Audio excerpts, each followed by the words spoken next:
Without a doubt, one of the hot topics here at VMX2018 is the canine influenza virus outbreak. I have spoken to veterinarians from California, from the Midwest, and up in New York, and they've all experienced this firsthand. All right, I am here with Kathleen Spencer, a veterinarian from Pennsylvania. So, what has your experience with the dog flu been? At this point, fortunately, I've only seen one respiratory case that hasn't been officially diagnosed with the canine flu. However, we were suspicious for flu. It's an expensive panel to send off to get a proper diagnosis.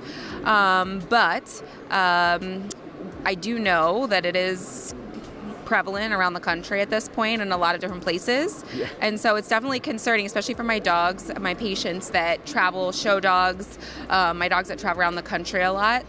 So we're using the bivalent vaccination in our practice for dogs at high risk that board, travel around the country, go to doggy daycare.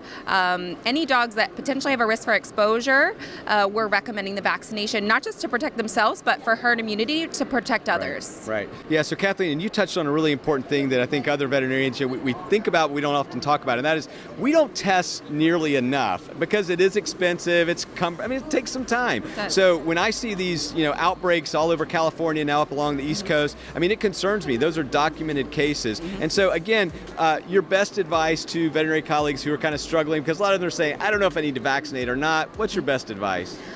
Personally, I feel like if you have an at-risk dog, you should probably be vaccinating. I think if your dog stays at home and it never touches the ground and never goes anywhere, you probably don't need the vaccination. Right. But for herd immunity, this is the importance. We need to vaccinate the dogs that are at risk to protect the rest of the dogs. It's all about lifestyle, so do a risk assessment. Thank you, Dr. Spencer. You're welcome. Yes, canine flu, man. Let's not do this. Let's be done. We've got a solution to this. We can prevent CIV. We have great bivalent vaccines, so veterinary professionals out there, please protect the public. We do not want to continue to deal with this outbreak. It is on fire. Get help, vaccinate. We don't need doggy flu anywhere.